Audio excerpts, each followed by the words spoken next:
we're talking about John Stuart Mill, utilitarianism. And thank God for Anglophone philosophers, at least you can figure out what they're talking about. He has a problem when he comes to justify utilitarianism. Because while it's certainly the case that utilitarianism is utile, the question is, why should we try and create the greatest happiness for the greatest number, where happiness is understood to be pleasure? And he says, well, people do pursue pleasure, but what he runs into is Hume's old distinction between is and ought. How does the fact that one person or 1 billion people pursue pleasure, how does that tell us that anybody ought to pursue pleasure? I mean, that's the problem.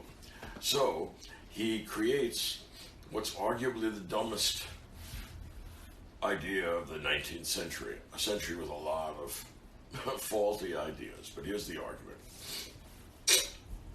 He notes that things that are visible can be seen. And things that are audible can be heard. And he finds that pleasure is desirable, which shows that it's desired. And the fact that it's desirable and that it's desired shows you that we're pursuing something intrinsically good. I feel like he's running out of ideas. Yeah, he is. Yeah. Right. In other words, look, desirable is not like visible and audible, because desirable things are things that are not just desired by people as an empirical fact, because they desire to murder and maim and rape and kill and do a whole bunch of stuff. There's two meanings of the word desirable. One is capable of being desired, and the other is worthy of desire. And what he's doing is conflating the two and saying, I've seen people pursuing pleasure, and that means that pleasure is desirable. And now that I've shown you that pleasure is desirable, let's move on in my argument. So the fact that something is desired doesn't prove that it's desirable. And the fact that people pursue pleasure or pursue utility maximizing activities doesn't prove that they ought to. All right, there's no way to solve that problem for a utilitarian. They're just saying, look, if you want to do this, do this. It seems like it makes sense to us. And there's a lot to be said for that. Utilitarianism began as a radical philosophical movement which tried to change the standards by which we judge morals in legislation. And that goes back to Bentham, a generation before Mill. And in doing that, what they're doing is rejecting Kantian intentional ethics. Instead, they're saying what matters is the consequences, the outcome. Whatever it is that optimizes the amount of pleasure, that's the best thing to do. So, if you remember the examples I gave you, Kant of the king with the peasants that they want to burn the witch. All right, the Kantian king says, I'm sorry, we don't do that. And they say, well, she's a witch and she killed my cow. She says, I don't care. Or the king says, I don't care, I'm not doing that.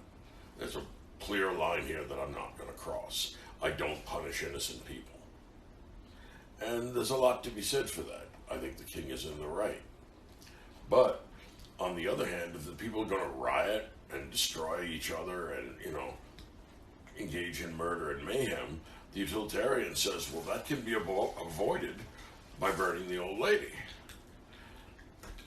Do you want the other murders on your hands? Because the policy you're choosing is going to give us that. And that's an interesting kind of retort. And Kant is going to say, yeah, I'm going to do the right thing, though the heavens come down, because it's the right thing. Fuck you. The utilitarian says, well, I can see why you sort of like that, but that's deeply crazy. You're going to say, you're going to allow the world to get killed and suffer an awful gooey death to protect one old lady? That's crazy. Nobody with any sense thinks that. Kant says, I have lots of sense, right? And I think that. So, if you look back on what we've been looking at this summer, or this, COVID year, there are three big things you need to take away with you when you look at the theory of ethics as it's developed in the West. The first is Aristotle's Nicomachean ethics, right? There, it's a practical activity, a little bit of this, a little bit of that. Find the sweet spot, kid. That's about the best you're going to do. So we get Aristotle's golden mean, and we also have the idea that it's the mark of an educated man not to demand more precision from a discipline than it can possibly offer. You don't accept approximations in arithmetic, and you don't look for exact precision, mathematical precision in ethics. It's just not there. So it's like carpentry or cookery, a little bit of this and a dash of the other, and you work it out. All right? And that's not a bad idea. Virtue is a mean between two vices. Actually, often that's a really handy thought. Don't overreact, in other words. And that's actually smart advice. Another alternative is where Kant says, I've had enough of this. All right? Let me tighten this down in my own enlightenment way. Right? I am going to be the Newton of the moral world. Aristotle, you are the Aristotle of the pre-Socratic world. The problem is that world's gone and I got something else. And what he gives us is the categorical imperative. Whatever else you might want to get done, do this. Damn, that must have been like a real lightning bolt. And he says that is the categorical imperative. Categorical means absolute. I don't care if it's raining dead people. If it tells you to do that, you fucking do it. And, I sort of like it. I mean, it's a bit crazy, but it's also deeply ennobling. Not because of the few nightmare cases it gives us, but because, in general, he's right. If you're contemplating something, but you wouldn't want anybody to do that to you, you're probably wrong. Matter of fact, you're certainly wrong, Constantine. Don't mean it probably. Save that shit for Aristotle. You're wrong. we do that when things get all mushy. See, for him, Aristotle's doing cookery. Kant's doing chemistry. We need exactly 1.6 moles of the categorical imperative. It's just not like no dash of this and pinch of that. Mill is sort of a mushy guy because he never quite says how exactly we're going to measure everyone's happiness. Well, two ways of taking that. Let's take it, let's say, the best positive spin and the most negative spin. Best positive spin is that we do this all the time. Mm-hmm. To give you an example, we have people at the CDC who are given a limited budget. The reason why CDC, like everybody, has a limited budget is because we have limited resources with which to approach infinite desire. That's something you have to remember is the background of all of utilitarianism. So the question is, how do we optimally deploy these limited resources to get the most bang for the buck? This is the source of the idea of the cost-benefit analysis. Should we give billions of dollars to do research on COVID, which may save many lives, or should we do research, spend $1 billion on a headache remedy for an unusual disease that only afflicts 6 people? Well, utilitarianist says, look, crunch the numbers. We're trying to do the best we can with limited resources. I can show you the right way to deploy this money. See, the point is this. Everybody's a utilitarian some of the time. The problem is not that utilitarianism is wrong. The problem is that it's oversold. They sell it as the silver bullet, the solution to all problems in morals and ethics, and it's not. Or you end up burning old ladies, and most people say there's something wrong here. On the other hand, if you can do some great benefit to people, and you're the magistrate in charge, or you can try to cure a small disease that afflicts a small number of people, clearly the right thing is doing that, and it's not just with diseases. Think of your highway funds. We have so much to spend on highways. What do we do with it? Do we build a highway to New York, or do we build a highway 180 miles out into the Atlantic and then back? And of course, we've decided to go to New York. Why? Because it's more Utah. So think of it this way. Think of moral theory, Aristotle, Kant, and Mill, at the very least, as giving you a toolkit. So you show up, you got a moral problem. Now, one of the nice things about life is that there are very few moral problems. I mean, movies get made about them, and plays and novels get written about them, but most of the things, the choices we make in life are not really moral problems because, well, everybody knows what the right thing to do is. You drive in your car and you got some school children crossing the street and you ask yourself, should I run those school children over? And the answer is no, you shouldn't. I mean, you can account for it any way you like. You can give us the Aristotle or the Kant or the Mill, but the answer is no. And most people don't spend a lot of time wondering, I wonder if I should do that. You know, it's nothing much there to ponder. So, yeah, you'll meet a small number of moral problems in your life.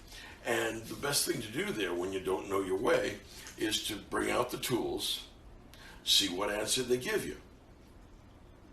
And then, if you find that they're all lining up on one side or the other, well, then you have your answer. There are a few strange cases, like I've tried to suggest to you, where they don't line up, and there it's hard to know what to do. And that's where Aristotle's idea of phronesis comes in. Remember, we said, look, none of this works unless you have good judgment. And I suspect in the long run that is inevitably true. That without good judgment, even Kantian ethics isn't going to be practically workable. So that's why I had you read Mill. Yeah, he's a tad boring, but you know, we can look at some of his arguments, like Jesus was the first utilitarian and other rubbish, and have some fun with it. Because look, on the one hand, we see difficulties, but on the other hand, look, if you're a general and you're under attack and you need to make a retreat, you may have to sacrifice 1,000 to protect 1,000,000. And you say, well, we don't have a way of finding out how much the aggregate pleasure and pain is. That's true, but it does allow us to make gross judgments here. Would I rather lose 1,000,000 men or 1,000? On the other hand, when we try to get finer judgments, it breaks down. Why? Because there's no analog of British happiness units. You know, British thermal units. You can actually do physics of heat transfer if you look at that. There's no such thing as a British happiness unit, though. So when you get down to the sense of, well, who's getting... here's a good utilitarian problem. There's an accident on the highway. Traffic is backed up a long way. There are a lot of angry people, but somebody's life is on the line. How many angry people is worth that one life? Well, how angry are they? All right. How many missed dentist appointments? How many missed weddings? How many missed airline connections? Are you actually getting, or if the line is long enough, are we going to say, I'm sorry, you're going to have to bleed out. He has to get to the dentist. He's having bridge work. Right. On the other hand, that's the logic of it. All right. Also, it's going to lead you to things like equating animals with human beings, because suffering is suffering, right? When it says create the greatest good for the greatest number, it doesn't say just for human beings. So somebody like Peter Singer is going to give you arguments to the effect that all neurons are created equal, and as long as the synapses are firing, the pleasure that they're getting is deserving of moral regard, sometimes, or at least with some people, analogous to that of people. In others, it gets a moral regard less than that of people, but still moral regard. And in others, they just don't think it has moral significance at all. I'm kind of in that mushy middle. I don't want to do anything gruesome to animals, but I don't want to sacrifice any people so that animals can have their rights.